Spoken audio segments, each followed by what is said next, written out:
Hello, welcome back to my classes. तो आज हमारा टॉपिक है कैश बुक। तो ये कैश बुक क्या होती है? कैश बुक जैसा कि नाम से ही पता चल रहा है कि जिसमें कैश और बैंक से रिलेटेड जितने भी ट्रांजैक्शंस होते हैं, इनकमिंग और आउटगोइंग होती है, वो सारी कैश बुक में रिकॉर्ड की जाती है। ये इनकमिंग और आउटगोइंग क्या होता है? इनकमिंग और आउटगोइंग है, इनकमिंग मतलब पैसों का आना, आउटगोइंग मतलब पेमेंट करना, पैसों का जाना। ठीक है, इसमें जितने भी ट्रांजेक्शन्स होते हैं वो सारे किस में होते हैं? कैश बुक में। तो हम एक बार डेफिनेशन के थ्रू और देख लेते हैं। Cash book is a book in which all transactions relating to cash receipts and cash payments are recorded. जैसे कि मैंने अभी बताया था कि कैश बुक में जितने भी कैश से रिलेटेड ट्रांजेक्शन्स होते हैं वो सारे इसमें रिकॉर्ड होते हैं। ठीक है, it starts with the cash और bank balances at the beginning of the period. Generally it is made on monthly basis. ये मंथली बेसिस होता है, हर मंथ बनाई जाती है। This is a very popular book. ये एक बहुत पॉपुलर बुक है and is maintain by all organisations. ये सारे ऑर्गेनाइजेशंस मेंटेन करते हैं, चाहे वो छोटा हो चाहे वो बड़ा हो। ठीक है, क्यों करते हैं? जिससे उनको प्रॉफिट और नॉन प्रॉफिट के बारे में पता चलता रहता है कि उनको प्रॉफिट हो रहा है या नहीं हो रहा है। It serves the purpose of both journal as well as ledger accounts. It is also called the book of original entry. ये बुक ओरिजिनल एंट्री की बुक होती है। ये जर्नल और लेजर दोनों का ही काम करती है। When a cash book is maintain, जब एक कैश बुक को मेंटेन किया जाता है, उसके cash of transactions are not recorded in the journal. तो जब हम कैश बुक को मेंटेन करते हैं तो जर्नल में कैश को रिकॉर्ड नहीं करते हैं। एंड नो सेपरेट अकाउंट, और इसका कोई अलग से अकाउंट भी नहीं बनाते हैं फॉर कैश और बैंक का is required in the ledger. Ledger में भी कोई ज़रूरत नहीं पड़ती है। ठीक है फ्रेंड्स, अब इसे हम जान लेते हैं कि कैश बुक कितने टाइप्स की होती है। कैश बुक होती है टू टाइप्स की। एक होती है general cash book, second petty cash book. General cash book भी थ्री टाइप्स की होती है: single column cash book, double column cash book and triple column cash book. ये single column, double column, triple column क्या होता है देख लेते हैं। सिंगल कॉलम में सिर्फ कैश का कॉलम होता है। डबल कॉलम में हमारे कैश और बैंक दोनों के कॉलम बनते हैं। ट्रिपल कॉलम में होता है कैश, बैंक और डिस्काउंट, तीनों के कॉलम बनते हैं। ठीक है, और एक बात और याद रखिएगा कि कैश बुक में सिर्फ नगद लेन देन का रिकॉर्ड रहता है, उधार का कोई रिकॉर्ड नहीं रहता है। सपोज फॉर एग्जांपल हमने कैश परचेज किया तो एंट्री करेंगे कैश बुक में। अगर हमने उधार माल खरीदा है तो हमारे पास से ना तो पैसा गया है ना कुछ आया है, तो हम एंट्री कैश बुक में नहीं करेंगे। ठीक है फ्रेंड्स, देख लेते हैं एक एग्जाम्पल हम करते हैं किस तरह से सिंगल कॉलम कैश बुक बनाते हैं। तो फर्स्ट मैं लाई हूँ सिंगल कॉलम कैश बुक को। Consider the following transactions of MS Rupa traders, observe how they are recorded in a single column cash book. तो आइए आज हम देखते हैं सिंगल कॉलम कैश बुक कैसे बनाते हैं। ठीक है, एक एग्जाम्पल लिया है। Consider the following transaction of MS Rupa traders. Observe how they are recorded in a single column cash book. कि MS रूपा ट्रेडर्स है जिसके सारे ट्रांजेक्शन्स हैं कैश, इसको सिंगल कॉलम कैश बुक में बनाना है, रिकॉर्ड करना है। तो हम कैसे करेंगे? तो पहले हमें पता होना चाहिए इसका फॉर्मेट कैसा होता है।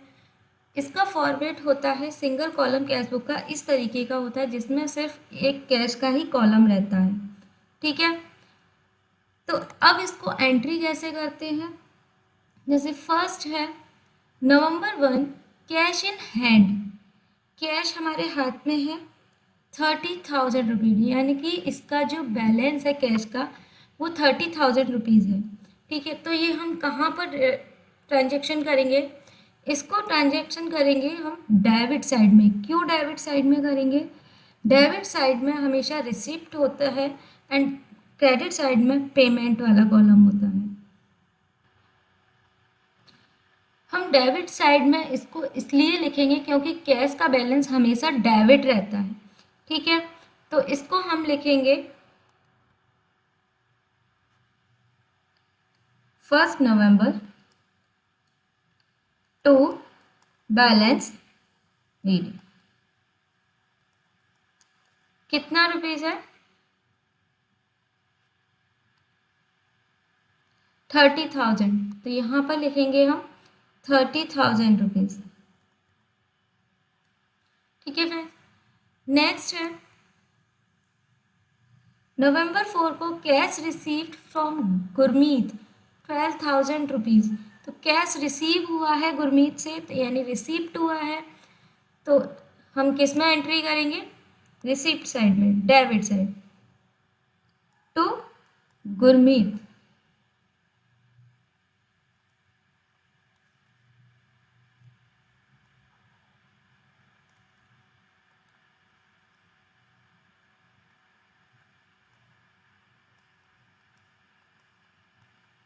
ठीक है, कौन सा? 4 नवंबर। कितना है? 12,000।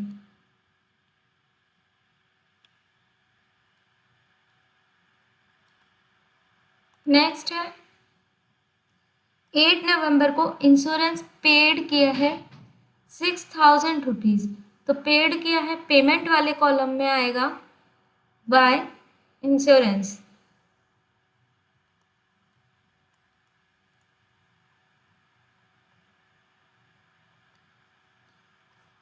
कितना?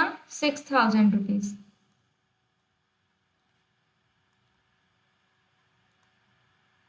डेट क्या थी? 8 नवंबर।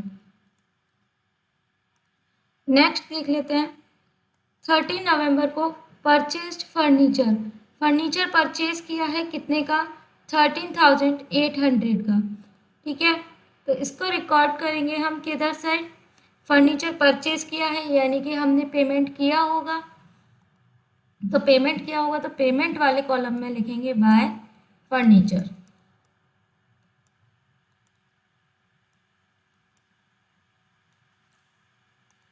डेट कितनी थी? 13 नवंबर एंड अमाउंट 13,800।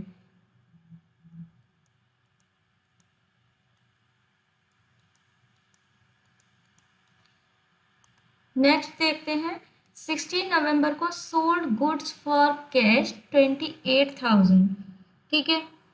तो माल बेचा है कितने का? 28,000 का। तो एंट्री क्या करेंगे? रिसीप्ट में करेंगे। क्यों? क्योंकि हमने माल बेचा है तो रिसीव हुआ होगा हमारे पास कैश, तो कैश रिसीव हुआ है तो एंट्री यहाँ पर करेंगे टू सेल्स अकाउंट। डेट 16 नवंबर।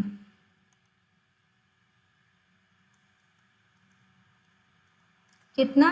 28,000। इसके बाद 17 नवंबर को है परचेज गुड फ्रॉम मुदित।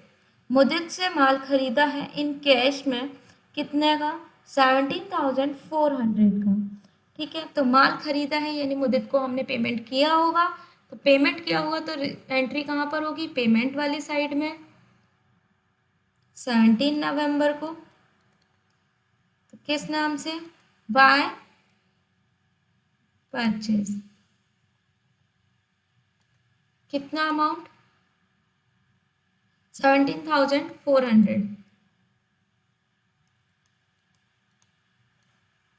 ठीक है। नेक्स्ट है 20 नवंबर को परचेज स्टेशनरी। स्टेशनरी परचेज की है तो एंट्री कहाँ पर करेंगे? इसको पेमेंट साइड में करेंगे बाय स्टेशनरी।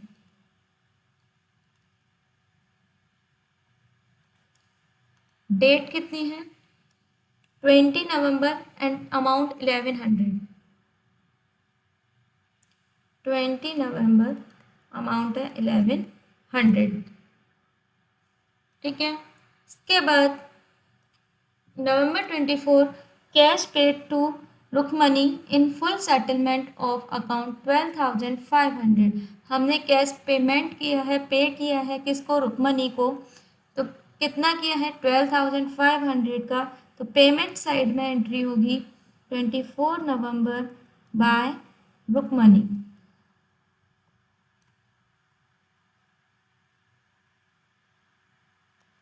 कितना, 12,500।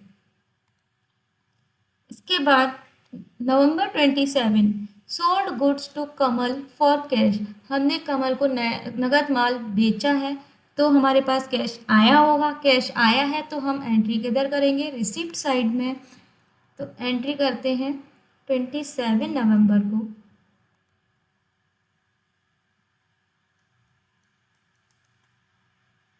किसको बेचा है, कमल को।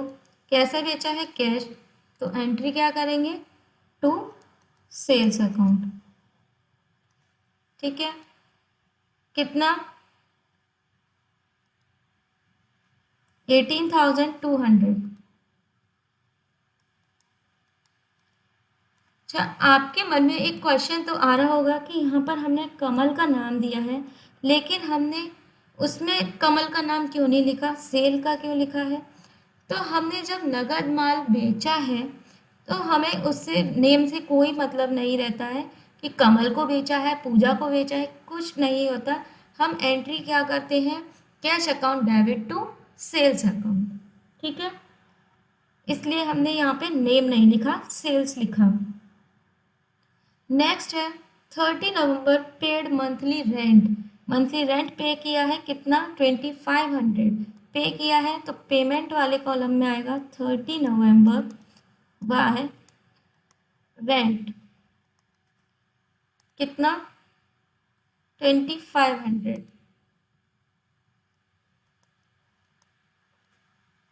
नेक्स्ट है 30 नवंबर पेड सैलरी 3500। सैलरी पे की है तो पेमेंट वाले कॉलम में ही आएगा बाय सैलरी 3500। इसके बाद नेक्स्ट है 30 नवंबर डिपॉजिटेड इन बैंक। बैंक में डिपॉजिट किया है कितना, 8,000 रुपीज़। तो एंट्री हमने क्या की होगी, बैंक में डिपॉजिट किया है तो bank account debit to cash account, यानी कैश हमारे पास से जा गया है। तो जा रहा है तो पेमेंट वाले कॉलम में आएगा बाय बैंक।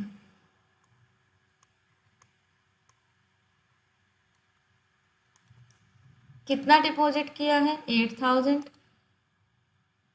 यहाँ पर लिख देंगे 8,000 रुपीज़। अब इसका टोटल करेंगे और इसका बैलेंस निकालेंगे।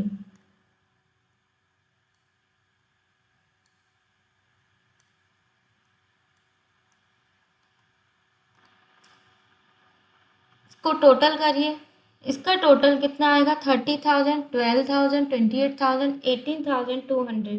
इसका टोटल आएगा 88,200। ठीक है, अब इधर साइड का टोटल कीजिए, 6,000, 13,800 एंड 17,400, 1,100, 12,500, 2,500, 3,500 एंड 8,000। इसका टोटल आया 64,800। ठीक है, तो 64,800 आया है तो इसमें बैलेंस निकलेगा